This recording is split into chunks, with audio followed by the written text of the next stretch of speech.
సభాధ్యక్షులు శ్రీ ఆర్వి రామారావు గారికి, ఈ పుస్తక రచయిత సీనియర్ పాత్రికేయులు శ్రీ ఆలపాటి సురేష్ కుమార్ గారికి, సిపిఐ నాయకులు శ్రీ రామకృష్ణ గారికి, పోతుల బాలకోట గారికి, శివారెడ్డి గారికి, ముప్పాళ్ళ సుబ్బారావు గారికి, వేదిక పైన ఉన్న పెద్దలందరికీ, తెలుగుదేశం పార్టీ జాతీయ అధ్యక్షులు మాజీ ముఖ్యమంత్రి శ్రీ నారా చంద్రబాబు నాయుడు గారికి, ఈ సమావేశానికి వచ్చిన తెలుగుదేశం నాయకులకి, పెద్దలకి, మహిళలకి, అమరావతి రాజధాని ఉద్యమంలో పాల్గొన్న ఆడపడుచులందరికీ, నాయకులందరికీ పేరు పేరున నా హృదయపూర్వక ధన్యవాదాలు, హృదయపూర్వక నమస్కారాలు. కొద్ది కాలం క్రితం విధ్వంసం రచయిత శ్రీ ఆలపాటి సురేష్ కుమార్ గారు ఈ పుస్తకం నాకు పంపినప్పుడు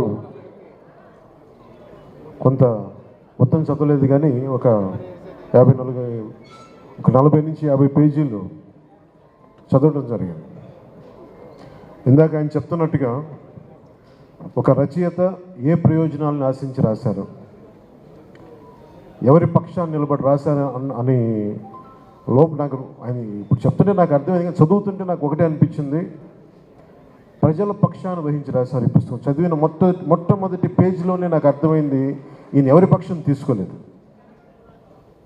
ఒక సాక్షిభూతంగా జరిగిన సందర్భాన్ని జరిగినట్టు ఎలాంటి భావోద్వేగాలకి లోను కాకుండా, ఎలాంటి పక్షపాతాలకి లోను కాకుండా, ఒక నిజమైన జర్నలిస్టు రిపోర్ట్ చేస్తే ఎలా ఉంటుందో ఈ విధ్వంసం పుస్తకం ఆలపాటి సురేష్ కుమార్ గారు అంత గొప్పగా రాశారు. సహజంగా కొన్నిసార్లు ఇంక్లూడింగ్ నేను చాలా కాలం క్రితం 90s ఎంజే అక్బర్ రాసిన రైట్ ఆఫ్టర్ రైట్ అనే పుస్తకం చదివినప్పుడు ఎంతో కొంత ఆయన ఒక చిన్న పక్షపాత ధోరణి కనిపించింది నాకు ఆ పుస్తకంలోనే. ఒక సంపూర్ణంగా ఎవరినైతే తిడుతున్నారో సంపూర్ణంగా ఒక హోలిస్టిక్, ఒక సమగ్రంగా లేదనిపించింది. సో ఇలాంటి సందర్భాలు నేను ఎన్నో చూశాను, చదివాను పుస్తకాల్లో. కానీ విధ్వంసం పుస్తకం చదువుతుంటే మటుకు అసలు ఆయన చాలా ఎక్కడ కూడా ఒక పక్షపాతి ధోరణి లేకుండా ఒక నిజమైన జర్నలిస్ట్ ఎలా రాస్తే సమాజానికి ఉపయోగపడుతుందో అంత గొప్పగా రాశారు ఈ పుస్తకాన్ని. ఈరోజు ప్రత్యేకించి పార్టీ కార్యక్రమాలు ఉన్నా, చాలా ఊర్లకి వెళ్ళాలనుకుని ప్రత్యేకమైన ఎక్కడికి వెళ్ళినా కానీ తిరిగి ఈరోజు ఈవినింగ్ 15వ తారీఖుకి తిరిగి రావాలని నిర్ణయం చేసుకొని చాలా బిజీ స్కెడ్యూల్ కూడా ఎందుకు వచ్చానంటే, నాకు ఆలపాటి సురేష్ కుమార్ గారి జర్నలిజం ఆయన మీద ఆయనకున్న కమిట్మెంట్, ఆయనకున్న గౌరవం నన్ను ఈ రోజున సభకు వచ్చేలా చేసింది. ఈ విధ్వంసం పుస్తకం ఇందులో చాలా భాగం ఏదో నేను ఒక అతిథిగా రాలేదు. ఈ పుస్తకంలో పేర్కొన్న పలు సంఘటనల్లో నేను కూడా సాక్షిగా ఉన్నాను. నేను కూడా ప్రత్యక్షంగా అనుభవించిన వాడిని, కొన్ని పరోక్షంగా చూసిన వాడిని. విధ్వంసంతో మొదలైంది ప్రభుత్వం, కూల్చివేతలతో మొదలైంది ప్రభుత్వం, ప్రజాస్వామ్య విలువల్ని తాకట్టు పెట్టింది ప్రభుత్వం. కూల్చివేతలతో మొదలైన ప్రభుత్వం కూలిపోతుంది. మొదటి నుంచి నేను ఇదే చెప్తాను. వైసీపీ వ్యతిరేక ఓటుని చీలనివ్వను అన్న ఒక్క వాక్యానికి ఎందుకు ఆ మాట అన్నాను అనడానికి ఈ పుస్తకమే నిదర్శనం. ఎందుకు ప్రతిపక్షాలన్నీ కలిసి రావాలి, ఓటు అనేది ఎందుకు చీలకూడదు, ఎందుకు ఆంధ్రప్రదేశ్కి చాలా అవసరం. విభజించబడ్డ ఉమ్మడి ఆంధ్రప్రదేశ్కి కలిసి అన్ని రాజకీయ పక్షాలు కలిసి ప్రజల పక్షాన్ని నిలబడాల్సిన సమయం ఆసన్నమైందని చెప్పడానికి, అర్థం చేసుకోవడానికి ఆలపాటి సురేష్ కుమార్ గారు చాలా ఊతమిచ్చారు ఈ వాక్యానికి. నేను చెప్పిన ఆ వైసీపీ వ్యతిరేక ఓటును చీలనివ్వనడానికి. ఇది మనస్ఫూర్తిగా సురేష్ కుమార్ గారికి చాలా అత్యంత అద్భుతంగా మీరు ఈ పుస్తకాన్ని మీ జర్నలిస్టిక్ విలువలతోటి దీన్ని రచన చేసినందుకు మనస్ఫూర్తిగా మీకు హృదయపూర్వక ధన్యవాదాలు తెలుపుకుంటా ఉన్నాను. ఎవరన్నా సరే నాకు చాలా బాధ కలిగింది, ఎలక్షన్లు అయిన వెంటనే ముందు కూల్చివేతలతో మొదలైతే అమరావతి రైతాంగం మీద, రైతుల మీద దాడి జరిగినప్పుడు నాకు ఒక్కొక్కళ్ళు మా జనసేన పార్టీ ఆఫీస్కి వచ్చి వాళ్ళ దెబ్బలు చూపిస్తూ ఉంటే గుండె కరిగిపోయింది, గుండె చెదిరిపోయింది ఆ బాధకి. ఆడపడుచుల మీద ఎన్ని రకాలుగా అగాయిత్యాలు చేసి పోలీసులు హై హ్యాండెడ్ బిహేవియర్ చాలా చాలా బాధ కలిగించింది. ఈరోజు మన ఎన్నికలు వచ్చేసి మనం ధైర్యంగా ఉన్నాం, కానీ మీరు ఊహించుకోండి 2019 నుంచి ఈ రోజు దాకా ఒక సుదీర్ఘమైన కాలం, అది అసలు కాలం తెములుద్దా అనిపించేది. వీరి దాష్టీకానికి అసలు మనం తట్టుకోగలమా అనిపించేది. ఇలాంటి ప్రతి చోట ప్రతి ఒక్కరూ అనుభవించిన బాధని ఈయన ఇన్ని 700 పేజీలు పైచిలుకున్న ఈ పుస్తకంలో ప్రతి సంఘటనని చాలా అందంగా దీన్ని తీసుకొచ్చారు, ఉదాహరించారు. ఈ పుస్తకం భారతదేశానికే, ముఖ్యంగా ప్రతి పాలకులకు కూడా ఒక హెచ్చరిక లాంటిది.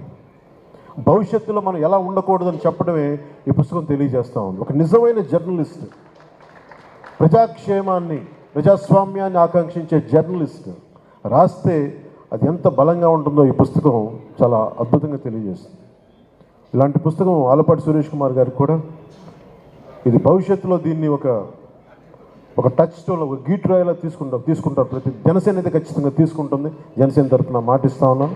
ప్రజలకు ఎలాంటి ఇబ్బంది కలగకుండా ప్రజాక్షేమాన్ని కాంక్షించే ఒక వ్యవస్థలో భాగస్వామ్యం తీసుకొని ప్రజాస్వామ్యాన్ని బలోపేతం చేస్తానని మనస్ఫూర్తిగా మీ అందరికీ తెలియజేసుకుంటూ, నాకు ఇలాంటి అవకాశాన్ని ఇచ్చిన ఆలపాటి సురేష్ కుమార్ గారికి, అలాగే సభాధ్యక్షులు శ్రీ పివి రామారావు గారికి, ఆర్వి రామారావు గారికి ఒకే ఒక మాట చెప్పి కొన్ని 2 వాక్యాలు చెప్పి ముగిస్తాను. ముఖ్యమంత్రి జగన్ గారు మాట్లాడుతూ ఈరోజు కూడా నా దృష్టికి వచ్చింది, 33,000 మంది ఆడపిల్లలు వైసీపీ వాలంటీర్ల వల్లే అదృశ్యం అయిపోయారని నేను అన్నానంటే వారికి వివరణ ఇస్తున్నాను. నేను చెప్పింది మీరు డేటాబేస్ మీ వాలంటీర్లు డేటాబేస్ కలెక్ట్ చేయటం వల్ల ఆ డేటా ఎక్కడో హైదరాబాద్లో ఉన్న ఒక కంపెనీకి వెళ్ళిపోయి ఆ కంపెనీ నుంచి లీక్ అది ఎటు వెళ్ళిపోయింది. అదే చెప్పాను తప్ప ఏ రోజు కూడా వాలంటీర్ వ్యవస్థ సంపూర్ణంగా వాళ్ళు చేశారని నేను ఎప్పుడు అనలేదు. వాలంటీర్ల మీద నాకు గౌరవం ఉంది, కానీ కొద్దిమంది వాలంటీర్లు చేసిన తప్పులకి వాలంటీర్ వ్యవస్థ మొత్తం చెడ్డ పేరు తీసుకొచ్చిందని చెప్పాను తప్ప వాలంటీర్ వ్యవస్థ ఏ రోజు కూడా మొత్తానికి చేసిన నేను ఏ రోజు చెప్పలేదు. ముఖ్యంగా వాలంటీర్స్గా పనిచేస్తున్న యువతకు ప్రత్యేకించి తెలియజేస్తాను, మీ భవిష్యత్తుకు కూడా మేమందరం అండగా నిలబడి ఉంటామని తెలియజేసుకుంటున్నాం. ఈ ఉద్దేశంలో, ఈ క్రమంలో జగన్ గారు ఒక నిజమైతే చెప్పారు. 33,000 మంది ఆడపిల్లలు ఆంధ్రప్రదేశ్ నుంచి అదృశ్యమైతే ఆయన అయితే చెప్పారు. ముందు నేను చెప్పినప్పుడు ఎవరు నమ్మలేదు.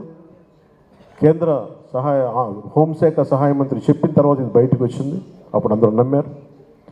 ఈ రోజుకి ఒక ప్రెస్ మీట్ పెట్టని వ్యక్తి, నన్ను కానీ నాయకులు తెలుగుదేశం పార్టీ జాతీయ అధ్యక్షులు ఆయన తిట్టడం తప్ప, మా ఇద్దరిని తిట్టడం తప్ప అతనికి వేరే పని లేదు. అలాగే ఆర్వి రామారావు గారు కూడా మీరు ఒకసారి జగన్కి మీరు క్లాస్ వారి గురించి ఒక చిన్న పాఠం తీసుకోవాలి. ఆయనకి ఇన్ని ఇసుక రీచ్లు ఉంటే అనేక సర్పంచ్లు కానీ ఎంపీటీసీలు కానీ ప్రతి మండల స్థాయి వ్యక్తులు చాలామందికి ఉపయోగపడే ఒక ఇసుక రీచ్ల్ని ఆయన ఒక కంపెనీకి దారాదత్తం చేసిన వ్యక్తి. ఒక కంపెనీకి దారాదత్తం చేసిన వ్యక్తి ఈ రోజున క్లాస్ వార్ గురించి మాట్లాడతాడు. ఎంటైర్ మైనింగ్ని కొద్దిమందికి అసలు దాదాపు ఈ పుస్తకంలో చెప్పిన 2,600 కోట్ల ఎంతో పైచీలకు అన్యాయం జరిగింది, ట్యాక్స్ రూపంలో రావాల్సింది కేవలం కొద్ది కంపెనీలకి, కలెక్షన్ కంపెనీలు కట్టుబెట్టారని చెప్పిన ఇది కూడా ఉదహరించారు మన సురేష్ కుమార్ గారు. ఇలాంటి కోకలు. సో క్లాస్ వార్ గురించి ముఖ్యమంత్రి జగన్కి చాలా బలమైన పాఠం భవిష్యత్తులో తీసుకుంటాం. జగన్ మర్చిపోను.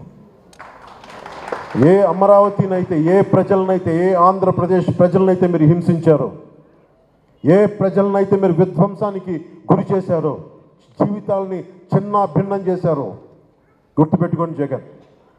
భవిష్యత్తుని మేము కాలర్ రాస్తాం, గుర్తుపెట్టుకోండి. జై జనసేన, జై హింద్. చూసారు కదండి, మరి ఈ వీడియో కనుక మీకు నచ్చినట్లయితే ఒక లైక్ కొట్టేసి మీ అభిప్రాయాన్ని కూడా కామెంట్ బాక్స్లో తెలియజేస్తూ ఇలాంటి ఇంట్రెస్టింగ్ అప్డేట్స్ కోసం మా ఛానల్ని సబ్స్క్రైబ్ చేసుకోండి.